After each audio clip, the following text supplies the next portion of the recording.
이 시간 우리 함께 읽은 본문을 바탕으로 하나님께 가까이 하는 자세라는 제목으로 말씀을 나누고자 합니다.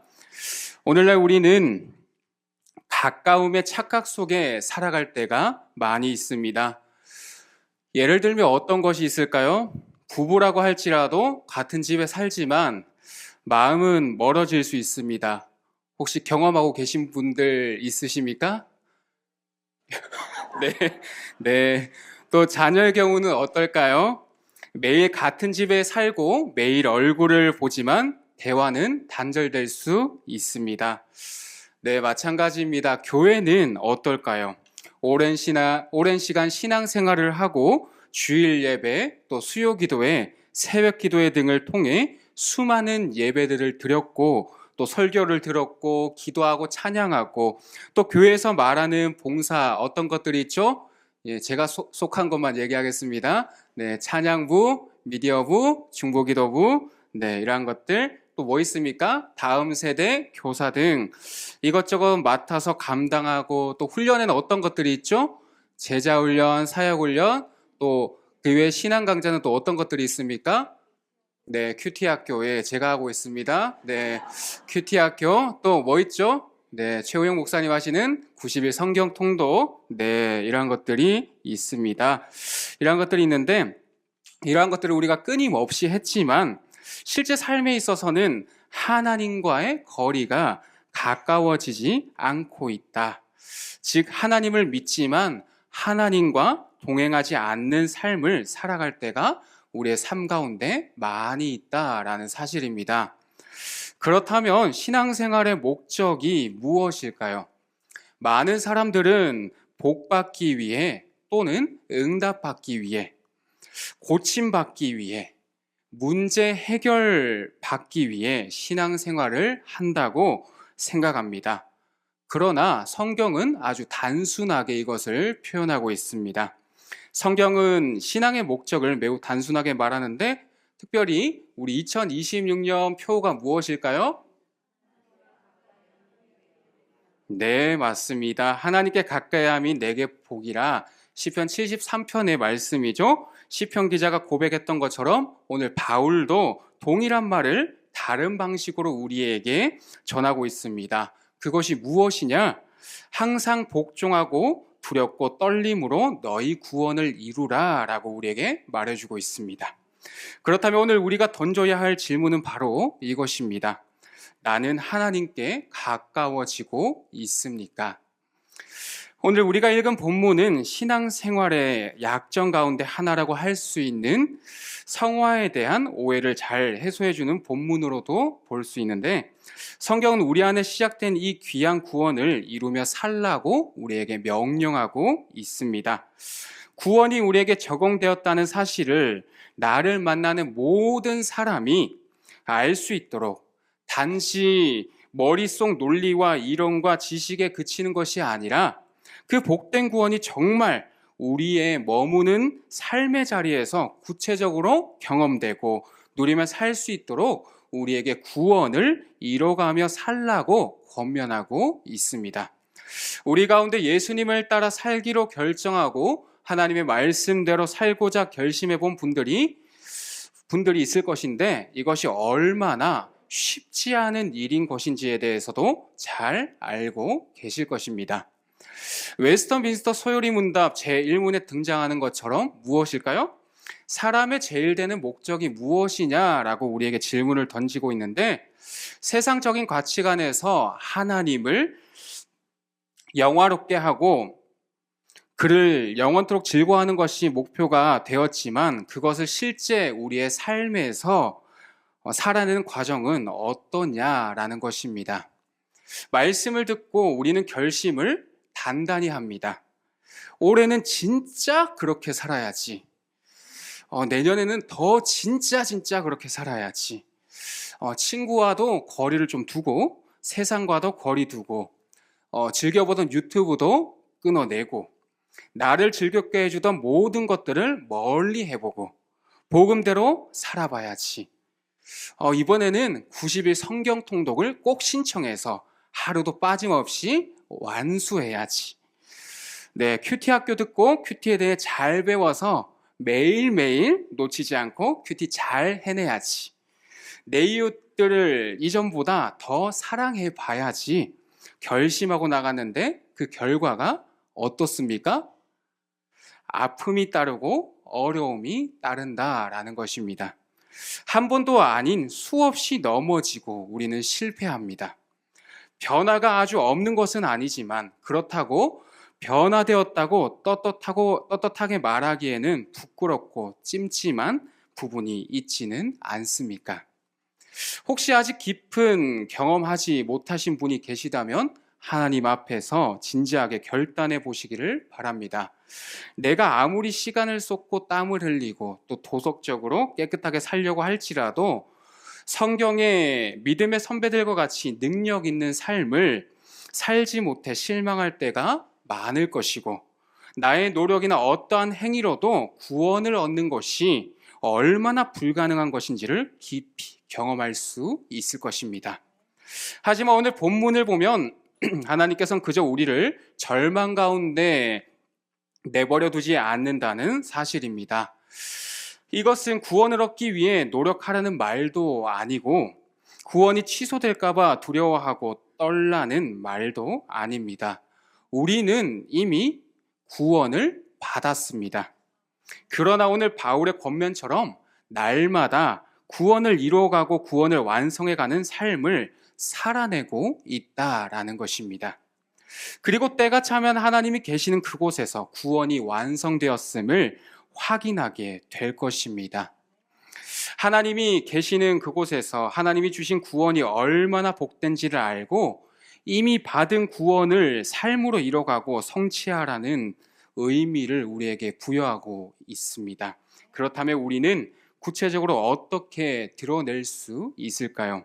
본문을 통해 함께 살펴보기를 원합니다. 먼저 13절에서 14절 말씀 우리 함께 읽어보겠습니다. 13절, 14절입니다. 시작.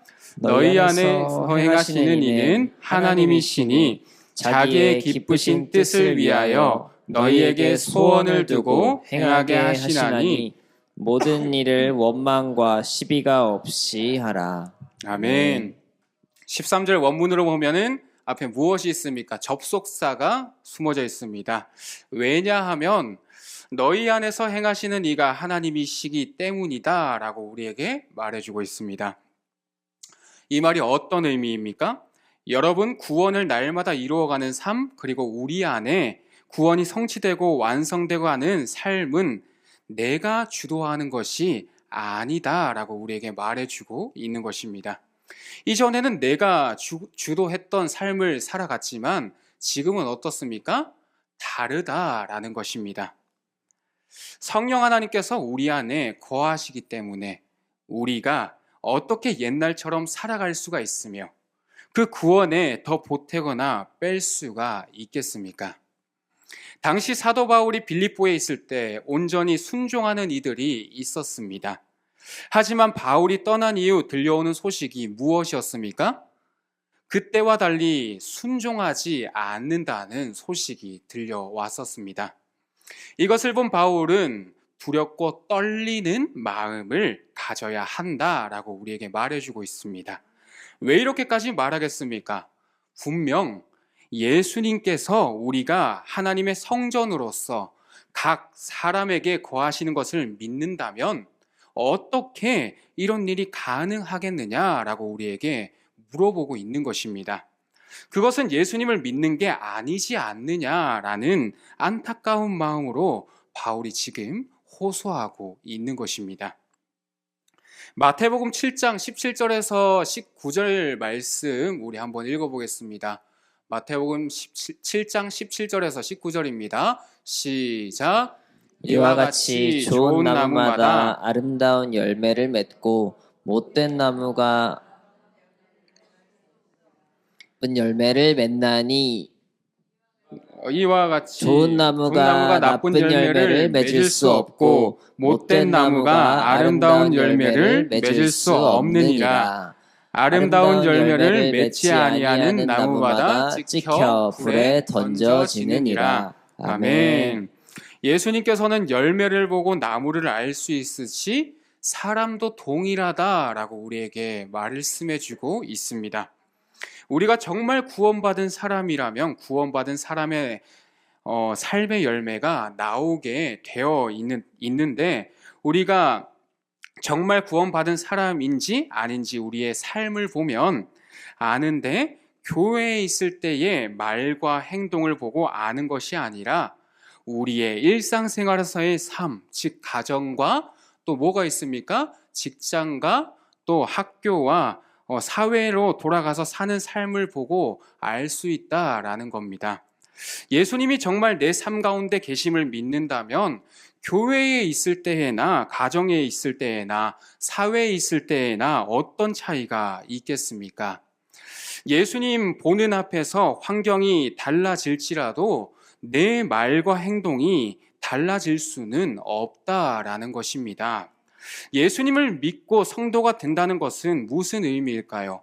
아까 여러분들께서 무엇을 불렀습니까? 성도의 노래라는 것을 불렀습니다. 그렇다면 구원의 본질은 무엇일까요? 그 핵심은 본질적으로 하나님과의 바른 관계 안으로 들어간다라는 것입니다.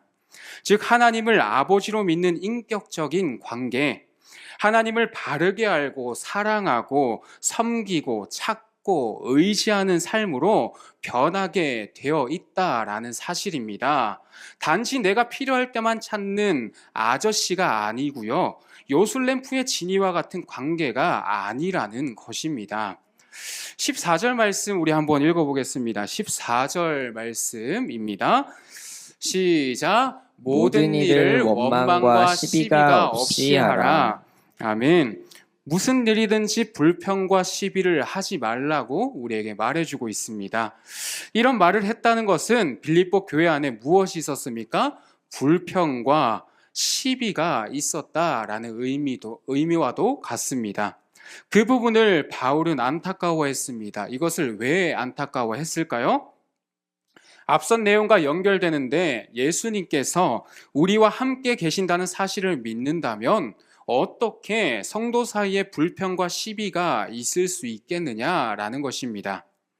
세상적인 모임이라면 얼마든지 그러한 것들이 있기 마련이지만 우리 속에는 무엇이 있습니까? 여러분들 속에 무엇이 계세요? 아무것도 없습니까? 무엇이 계세요? 성령 하나님께서 계시지 않습니까?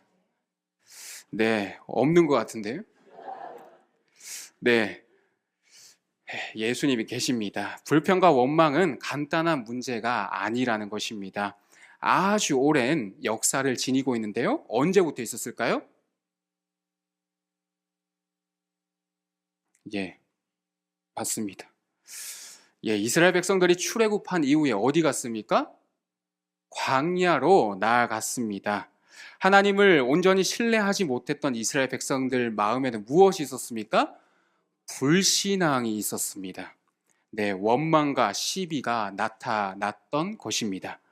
사막의 환경에서 당장 먹고 마실 것 등 생존이 보장되지 않을 때 이스라엘 백성들은 모세를 원망하고 하나님을 불신했었습니다. 하지만 하나님께서 애굽의 군대를 꺾으시고 자신들을 구원하신 것을 분명히 눈으로 보았다면 더 이상 돌아갈 길도 없는데 끝까지 누구를 의지해야 할 것 아닙니까? 하나님을 의지해야 할 것 아닙니까? 그러나 그들은 기회만 있으면 무엇을 했습니까?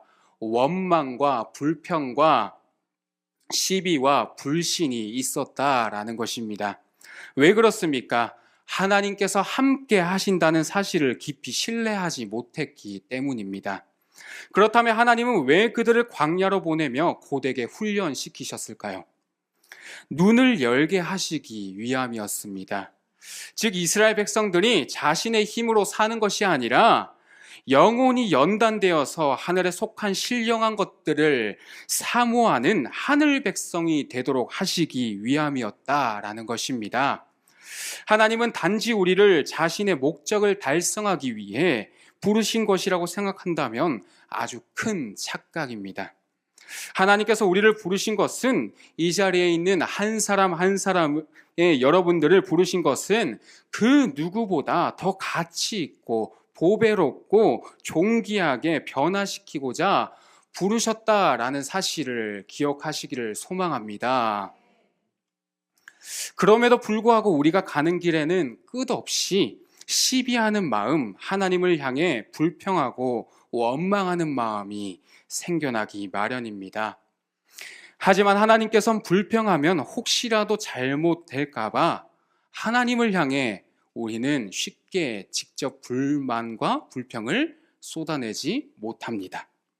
그럴 때 우리는 누구에게 다가갑니까? 우리 주변에 있는 사람들에게 자신들의 불평과 불만을 쏟아냅니다. 하지만 오늘 본문은 그것을 뭐라고 합니까? 그치라 라고 우리에게 말해주고 있습니다. 그것이 바로 구원을 이뤄가는 성도의 모습이다 라고 우리에게 권면해주고 있는 것입니다. 사랑하는 성도 여러분, 불평과 시비를 멈추라는 이 말씀은 단순한 행동 교정이 아닙니다. 무엇의 문제입니까? 관계의 문제라는 것입니다. 하나님과 멀어지면 무엇이 나옵니까? 원망이 나오고 하나님과 가까우면 신뢰가 나옵니다. 그래서 바울은 이어서 말합니다. 15절 말씀 한번 읽어보겠습니다. 15절입니다. 시작. 이는 너희가 흠이 없고 순전하여 어그러지고 거스르는 세대 가운데서 하나님의 흠없는 자녀로 세상에서 그들 가운데 빛들로 나타내며 아멘. 결국 하나님께 가까이 하는 삶이 빛의 삶이라는 것입니다. 그렇다면 우리는 자연스럽게 묻게 됩니다. 하나님께 가까이 하는 사람은 도대체 어떻게 살아갈까요?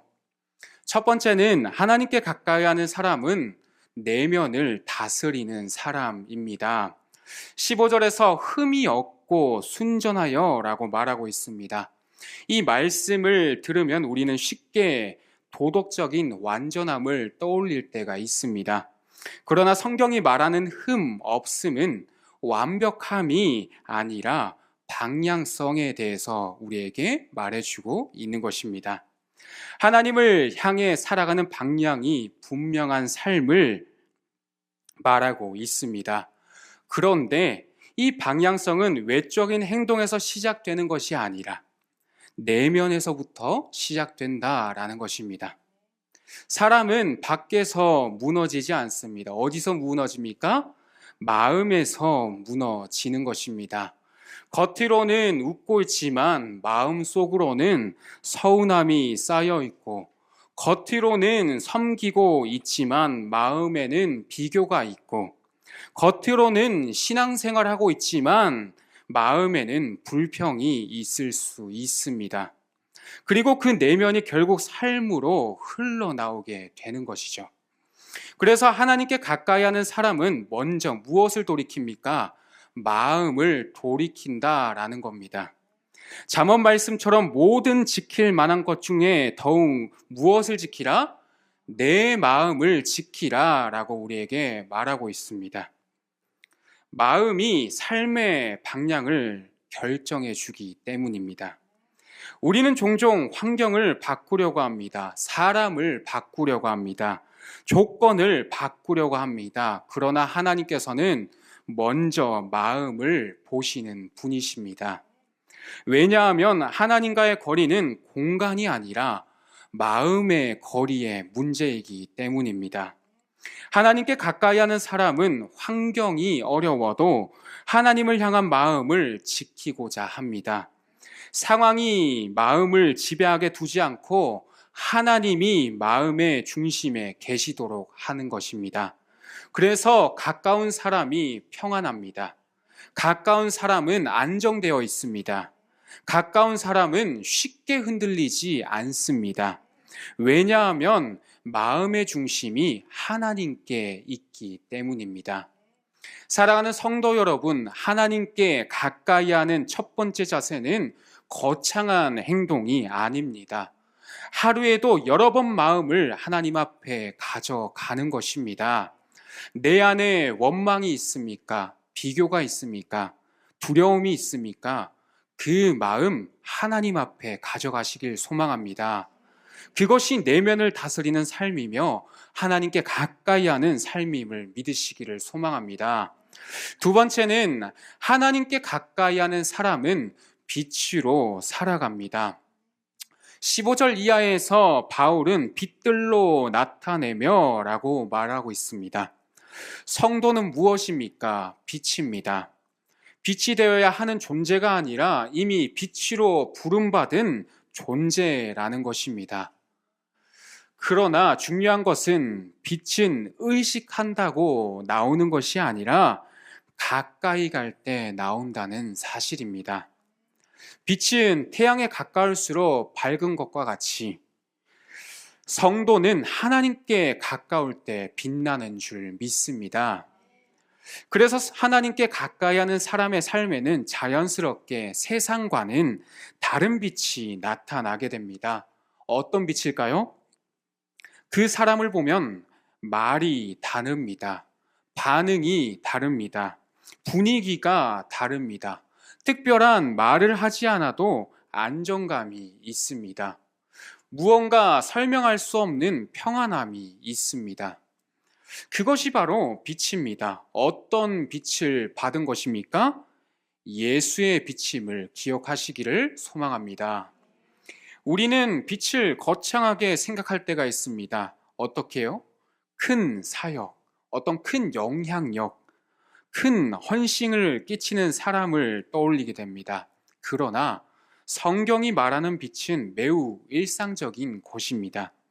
정직하게 말하고 약속을 지키고 험담하지 않고 힘든 사람을 외면하지 않는 것, 이것이 바로 빛입니다.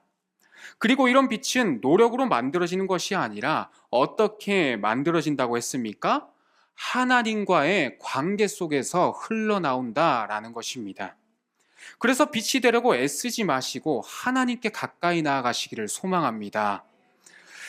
그러면 자연스럽게 내 자신이 빛을 발하게 되는 것입니다. 여러분의 가정에서, 직장에서, 공동체에서 누군가 여러분을 보며 저 사람은 다르다라고 느낀다면 그것이 바로 하나님께 가까이 하는 삶의 증거임을 믿으시기를 소망합니다. 16절 말씀 우리 한번 읽어보겠습니다. 16절 말씀입니다. 시작. 생명의 말씀을 밝혀 나의 다름질이 헛되지 아니하고 수고도 헛되지 아니하므로 그리스도의 날에 내가 자랑할 것이 있게 하려 함이라. 아멘. 하나님께 가까이 하는 사람은 세 번째 무엇을 붙듭니까? 말씀을 붙듭니다. 바울은 계속해서 생명의 말씀을 밝혀라고 말해주고 있습니다. 빛의 근원은 무엇입니까? 말씀입니다. 말씀이 없는 신앙은 무엇을 잃습니까? 방향성을 잃는다는 것입니다. 말씀 없는 열심은 있지만 분별은 없습니다. 말씀 없는 감정은 있지만 뿌리는 없습니다. 그래서 하나님께 가까이 하는 사람은 반드시 말씀과 가까워지게 되어 있습니다. 말씀을 읽는 것이 의무가 아니라 생존이 됩니다. 말씀을 듣는 것이 정보가 아니라 내 삶의 양식이 되는 것입니다. 왜냐하면 말씀은 하나님의 마음이기 때문입니다. 사랑하는 사람의 말을 듣고 싶어 하듯이 하나님께 가까이 하는 사람은 말씀을 듣고 싶어 합니다. 그리고 말씀은 삶을 바꾸는 힘이 있습니다. 말씀이 생각을 바꾸고, 말씀이 내 시선을 바꾸고, 말씀이 내 선택을 바꾸고, 말씀이 내 관계를 바꿀 줄 믿습니다. 그래서 말씀을 붙드는 사람은 결코 흔들리지 않는 것입니다. 환경이 흔들려도, 감정이 흔들려도, 사람이 흔들려도 하나님의 말씀은 흔들리지 않는다는 사실을 믿으시기를 소망합니다. 사랑하는 성도 여러분, 하나님께 가까이 하는 세 번째 자세가 뭐라고 했습니까? 말씀을 가까이 하는 삶입니다. 많이 읽는 것이 중요한 것이 아니라 말씀에 마음이 머무는 것이 중요하다는 것입니다.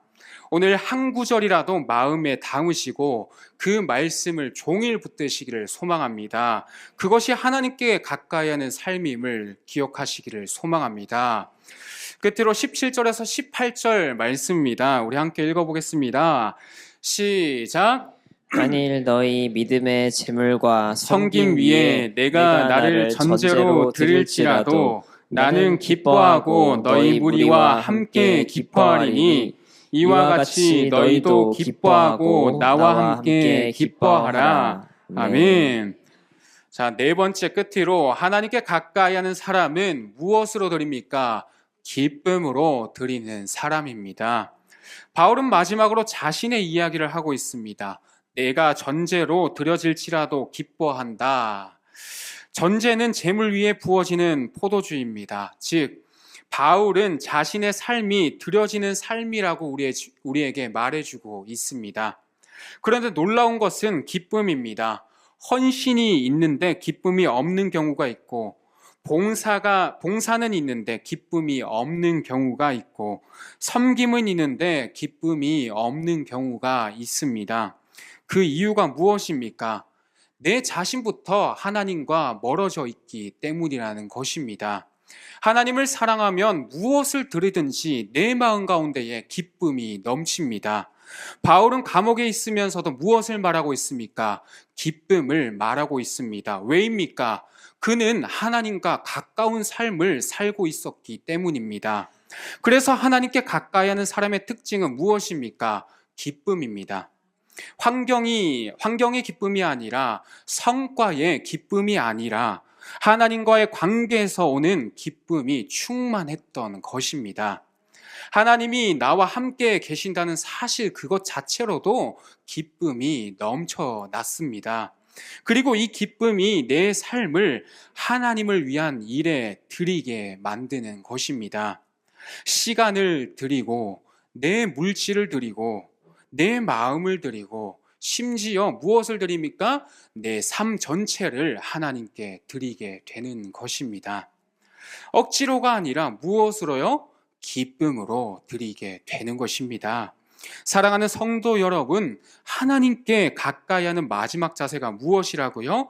기쁨으로 드려지는 삶임을 기억하시기를 소망합니다. 말씀을 마무리하고자 합니다. 사랑하는 성도 여러분, 오늘 말씀은 아주 간단합니다. 오늘 말씀을 들으며 우리는 빛으로 살아내지 못한 이유, 그리스도인으로 성도로 살아내지 못한 이유를 발견하게 됩니다. 그것이 무엇입니까? 세상이 악해서 어두워져서가 아닙니다. 환경이 어렵다고요? 아닙니다. 주님과의 거리가 멀어졌기 때문이라는 것입니다. 신앙은 활동의 문제가 아니라 하나님과 나와의 거리의 문제라는 것입니다. 예배 횟수가 중요한 것이 아니라 봉사 종류가 중요한 것이 아니라 지식의 양이 중요한 것이 아니라 하나님과의 거리입니다. 오늘 하나님은 우리에게 묻고 계십니다. 너와 나와의 거리가 얼마나 되느냐? 주님과 가까이 있을 때 사랑이 있고 주님과 가까이 있을 때 감사가 있고 주님과 가까이 있을 때에 온유와 인내가 있고 그러나 주님과 멀어졌을 때 우리 속에서 무엇이 나옵니까? 오늘 우리는 배웠습니다. 원망과 비교와 불평과 시비가 나온다라는 것입니다. 오늘 말씀은 우리를 정죄하려는 말씀이 아닙니다. 무엇입니까? 다시 가까이 오라는 하나님의 분명한 초대인 줄 믿습니다. 혹시 우리 가운데 기도가 멀어진 분 계십니까? 말씀이 멀어진 분 계십니까? 오늘 주님은 우리에게 다시 가까이 오라고 말씀하십니다. 이것을 살아내기 위해 오늘 큰 결단이 아니라 작은 결단이면 충분하다라는 것입니다. 그때 하나님과의 거리는 반드시 가까워질 줄 믿습니다. 빛이 되려고 애쓰지 마십시오.